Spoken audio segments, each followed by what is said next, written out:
अयोध्या, राम मंदिर, प्राण प्रतिष्ठा, कांग्रेस और देश की 4 सिद्ध पीठों के शंकराचार्य। पिछले कुछ दिनों से मीडिया में इन्हीं के इर्द गिर्द चर्चा हो रही है। एक तरफ अयोध्या धाम और राम मंदिर प्राण प्रतिष्ठा समारोह को भव्य कवरेज मिल रही है, वहीं दूसरी तरफ 4 शंकराचार्यों की आपत्ति को नेपथ्य में भेजने की तैयारी है। रही बात कांग्रेस की, तो राम मंदिर मुद्दे को लेकर भाजपा ने उसके आसपास ऐसा माहौल निर्मित किया है जिसमें उसकी स्थिति आगे कुआं पीछे खाई वाली हो गई है। भाजपा और आरएसएस द्वारा कब्जाए गए राम मंदिर प्राण प्रतिष्ठा आयोजन में कांग्रेस को निमंत्रण भेजकर घेरा गया। इस बीच कुछ ऐसा हुआ कि अयोध्या जाने न जाने को लेकर धर्म संकट में फंसी कांग्रेस के लिए बचने की राह खुल गई। देश की सिद्ध पीठों के 4 शंकराचार्यों ने अयोध्या में होने वाले इस भव्य दिव्य रामलला प्राण प्रतिष्ठा समारोह में जाने से इनकार कर दिया। एक शंकराचार्य ने तो बहुत ही कड़े शब्दों में यहाँ तक कह डाला कि अगर वो चले गए, सोचने वाली बात ये होगी कि उसके बाद मोदी जी का क्या स्थान होगा। मैं पहुंच जाऊंगा तो मोदी जी का क्या स्थान होगा। नमस्कार, मैं विकास जांगड़ा। आज सारांश के इस एपिसोड में हम बात करने वाले हैं शंकराचार्यों, कांग्रेस और धर्म की राजनीति पर। पहले संक्षेप में जानते हैं कि शंकराचार्य कौन हैं और सनातन धर्म में इनकी क्या मान्यता है।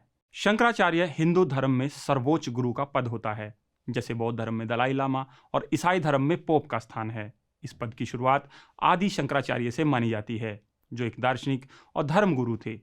उन्होंने सनातन धर्म के प्रचार प्रसार के लिए भारत की 4 दिशाओं में 4 मठों, उत्तर में ज्योतिर्मठ, दक्षिण में श्रृंगेरी मठ, पूर्व में गोवर्धन मठ तो पश्चिम में शारदा मठ की स्थापना की। इन्हीं 4 मठों में 4 शंकराचार्य होते हैं। मठ की बात करें तो ये ऐसा आश्रम होता है जहां मौजूद गुरु या शंकराचार्य अपने शिष्यों को धार्मिक उपदेश और शिक्षा देते हैं। इन मठों को पीठ भी कहा जाता है। हालांकि मठ के धार्मिक रूप से अलग अलग अर्थ होते हैं। जैसे बौद्ध मठों को विहार कहते हैं, तो वहीं ईसाई धर्म में मठ को मोनेस्ट्री या प्रायरी आदि नामों से जाना जाता है। शंकराचार्य के पद के लिए भी विशेष योग्यता की जरूरत होती है। इसके लिए व्यक्ति का त्यागी ब्राह्मण, ब्रह्मचारी, दंडी सन्यासी, संस्कृत, चतुर्वेद, वेदांत और पुराणों का ज्ञाता होना बेहद जरूरी है। साथ ही शर्त यह भी होती है कि वो व्यक्ति राजनीतिक नहीं होना चाहिए। अब समझते हैं कि शंकराचार्यों ने इस समारोह से दूर रहना क्यों उचित समझा। एक लाइन में इस सवाल का जवाब जो शंकराचार्यों ने दिया, उसके मुताबिक प्राण प्रतिष्ठा के नाम पर जो कुछ हो रहा है वो शास्त्रोचित विधि नहीं है। यानी हिंदू धर्म में जिन विधियों के जरिए प्राण प्रतिष्ठा की बात की गई, उसके मुताबिक कार्य नहीं हो रहा। किस तरह से नहीं हो रहा, उसके लिए आप ज्योतिर्मठ के शंकराचार्य अविमुक्तेश्वरानंद जी का यह बयान सुनिए। 4 शंकराचार्य वहाँ पर नहीं जा रहे हैं। कारण क्या है, क्यों नहीं जा रहे हैं? किसी राग द्वेष के कारण नहीं, बल्कि शंकराचार्यों का ये दायित्व है कि वो शास्त्र विधि का पालन करें और करवाएं। अब वहाँ पर शास्त्र विधि की उपेक्षा हो रही है। सबसे पहली उपेक्षा क्या है कि मंदिर अभी पूरा बना नहीं और प्रतिष्ठा की जा रही है। कोई ऐसी परिस्थिति नहीं है कि अपने को अचानक कर देना पड़े। हम एंटी मोदी नहीं है, लेकिन हम एंटी धर्मशास्त्र भी नहीं होना चाहते। इनसे पहले गोवर्धन व्यास के पीठाधीश निश्चलानंद सरस्वती जी ने भी जाने से मना कर दिया था। वो तो यहाँ तक कह गए कि जब प्रधानमंत्री उद्घाटन करेंगे तो मैं क्या वहाँ जाकर ताली बजाऊंगा। क्या जरूरत है जाके प्रधानमंत्री को हाथ जोड़ने की जरूरत क्या है? वहाँ जाकर शंकराचार्य का क्या स्थान होगा? अगर मैं पहुँच ही जाऊँगा तो मोदी जी का क्या स्थान होगा? विचारने तो है, समझ गए? मैं पहुँच जाऊँगा तो मोदी जी का क्या स्थान होगा, या मोदी जी का स्थान होगा तो शंकराचार्य को क्या देंगे? ऐसे ऐसे कर लेंगे और मुझे क्या जरूरत है? जब इन दोनों के अलावा 2 और शंकराचार्यों ने शास्त्रानुसार प्राण प्रतिष्ठा की बात कहते हुए बयान जारी किया, जिसमें कहा गया कि सभी लोग इस समारोह में जाएं। हालांकि वे खुद इस समारोह में जाएंगे या नहीं, इस पर कोई स्पष्ट जानकारी नहीं दी। शंकराचार्यों का बयान सामने आने के बाद कांग्रेस ने भी राम मंदिर प्राण प्रतिष्ठा समारोह को लेकर अपना रुख साफ कर दिया। कांग्रेस की ओर से जारी बयान में कहा गया कि भाजपा और आरएसएस ने राम मंदिर को एक राजनीतिक परियोजना बना दिया है और स्पष्ट है कि अर्धनिर्मित मंदिर का उद्घाटन केवल राजनीतिक लाभ के लिए किया जा रहा है। इसलिए हम ससम्मान निमंत्रण को अस्वीकार करते हैं। हालांकि कांग्रेस ने यह फैसला लेने में बहुत देर कर दी, जिसकी वजह से एक असमंजस की स्थिति बनी। देखिए, कांग्रेस की दुविधा तो दूर हो गई है। उसके केंद्रीय नेतृत्व ने अयोध्या न जाने का फैसला किया है प्राण प्रतिष्ठा कार्यक्रम में, लेकिन उसने ये दुविधा दूर करने में काफी देर कर दी। कांग्रेस को पहले से पता है कि ये पूरा का पूरा कार्यक्रम भाजपा और राष्ट्रीय स्वयंसेवक संघ का है। विपक्ष ने पहले से कोई रणनीति तैयार नहीं की, पहले से सोच कर नहीं रखा और उन्होंने काफी देर कर दी। इस प्रक्रिया में हुआ ये कि उनकी पार्टियों के अंदर भ्रम फैल गया। अब कांग्रेस ने आला कमान ने निर्णय ले लिया है, लेकिन उसने अभी तक अपने उस निर्णय को बदला नहीं है। अब हिमाचल प्रदेश के मंत्री विक्रमादित्य सिंह कह रहे हैं कि मैं वहां जरूर जाऊंगा क्योंकि सनातनी के तौर पर मेरा कर्तव्य है। यहाँ पश्चिमी उत्तर प्रदेश के नेता आचार्य प्रमोद कृष्ण कह रहे हैं कि मेरा दिल टूट गया है। तो कांग्रेस ने जो केंद्रीय नेतृत्व ने निर्णय लिया है, उस निर्णय को वो अपनी पार्टी में लागू करने में असमर्थ है और इसलिए उन्होंने एक बचाव का रास्ता निकाला है कि भाई जिनकी व्यक्तिगत आस्था हो वो वहां जा सकते हैं, हमारा निर्णय व्यक्तिगत आस्था के ऊपर लागू नहीं है। तो ये इसका तुरंत भाजपा जवाब देगी तो आपकी व्यक्तिगत आस्था नहीं है। अगर आचार्य प्रमोद कृष्ण की व्यक्तिगत आस्था है, विक्रमादित्य सिंह की व्यक्तिगत आस्था है, तो आपकी व्यक्तिगत आस्था क्यों नहीं है? तो इस तरह से खुद ही इन लोगों ने अपना नुकसान कर लिया है विपक्ष ने, जबकि इन्हें सब पहले से पता था कि ऐसा ऐसा होने वाला है। इसके बावजूद उन्होंने सोच के नहीं रखा, दिमाग नहीं लगाया, रणनीति नहीं बनाई। कांग्रेस के निर्णय पर दो बातें कही जा रही हैं। एक हिस्सा कह रहा है कि कांग्रेस देर से आई लेकिन दुरुस्त आई। दूसरा हिस्सा मानता है कि इससे उसकी छवि हिंदू और राम विरोधी की बनेगी। कांग्रेस के बयान में कुछ बातें साफ हो गई हैं। पहला तो ये कि कांग्रेस ने अर्धनिर्मित मंदिर का हवाला देते हुए जो आपत्ति जताई है, वही बात शंकराचार्य भी कह रहे हैं।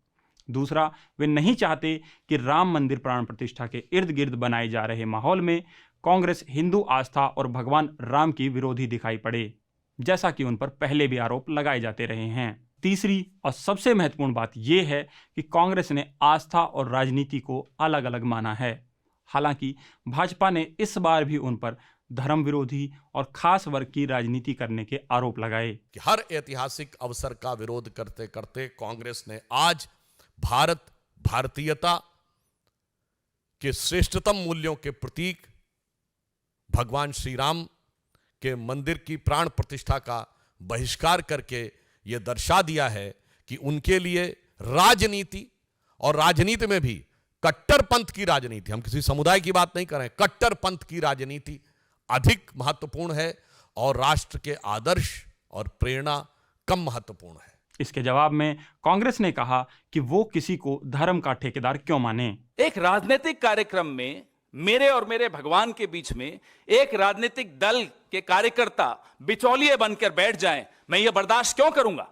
I do not need a middle man between me and my God. तो जब धर्म व्यक्तिगत आस्था का विषय है तो उसका इतना विभत्स राजनीतिकरण क्यों किया जा रहा है? आपको क्या लगता है कि धर्म की राजनीति होनी चाहिए या राजनीति करते हुए भी धर्म का ध्यान रखना चाहिए? मुझे लगता है इसका जवाब भी हमें सनातन धर्म के उपदेशकों यानी शंकराचार्यों से ही ले लेना चाहिए कि धर्म और राजनीति में कितना गठजोड़ हो और कितना नहीं।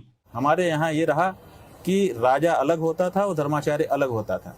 राजा शासन व्यवस्था बनाता था, राजा अगर कहीं भटकने लग जाए तो उसके ऊपर धर्माचार्य अंकुश करता था। ಶೃಂಗೇರಿ ಮಠ ಯಾವುದೇ ರಾಜಕೀಯಕ್ಕೆ ಸಂಬಂಧಪಟ್ಟ ಮಠ ಅಲ್ಲ.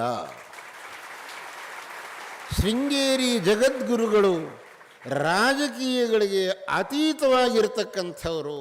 राज धर्म नीति और धर्म पर्यायवाचक शब्द है। राज धर्म दंड नीति, अर्थ नीति, क्षत्रियों का धर्म, छात्र धर्म, राजनीति। धर्म की सीमा के बाहर राजनीति मनुस्मृति आदि में है ही नहीं। हमारे गुरुजी कहा करते थे, राजनीति में यदि धर्म नहीं होगा तो राजनीति वह अधूरी होगी। जिन लोगों ने धर्म को केवल मंदिर तक ही जोड़ रखा है वो धर्म है ऐसा सभी जानते हैं, बिना पढ़े लिखे लोग भी जानते हैं कि पूजा करना धर्म है, लेकिन धर्म का बहुत बड़ा व्यापक स्वरूप है। तो सेवा करना भी धर्म है, भूखे को भोजन कराना भी धर्म है, प्यासे को पानी पिलाना भी धर्म है, ठंड में कंबल दे देना भी धर्म है। धर्म के बहुत स्वरूप हैं, तो राजनीति बिना धर्म के चल ही नहीं सकती है। तो सुना आपने, चारों मठाधीश्वरों के भी राजनीति और धर्म पर अलग अलग मत हैं। कोई धर्म को राजनीति से अलग रखने की बात कह रहा है तो कोई राजनीति को धर्म का ही एक अंश बता रहा है। वहीं कोई राजनीति के पचड़े में पड़ना ही नहीं चाह रहा। तो दूसरे शंकराचार्य राजनीति और धर्म को एक अन्य तरीके से परिभाषित कर बताते हैं कि धर्म की राजनीति नहीं बल्कि राजनीति का धर्म होना चाहिए। जबकि राम मंदिर प्राण प्रतिष्ठा समारोह को लेकर ये सभी एक मत हैं। ऐसे में हम भी अपने विवेकशील दर्शकों से यही कहेंगे कि आप भी अपने धर्म का पालन करें और खबरों में भी विविधता बनी रहे, इसके लिए स्वतंत्र मीडिया के हाथ मजबूत करने के लिए आप भी एक मत हों। मीडिया से आपकी सबसे बड़ी शिकायत क्या है? यही ना कि वो आपकी बात नहीं करता, आपकी खबरें नहीं दिखाता। इसका इलाज ये है कि मीडिया में आप इन्वेस्ट करें ताकि मीडिया आपकी बात करे। सब्सक्रिप्शन आधारित मीडिया इसका जवाब है। hindi.newslaundry.com पर जाएं, न्यूज़ लॉन्ड्री को सब्सक्राइब करें।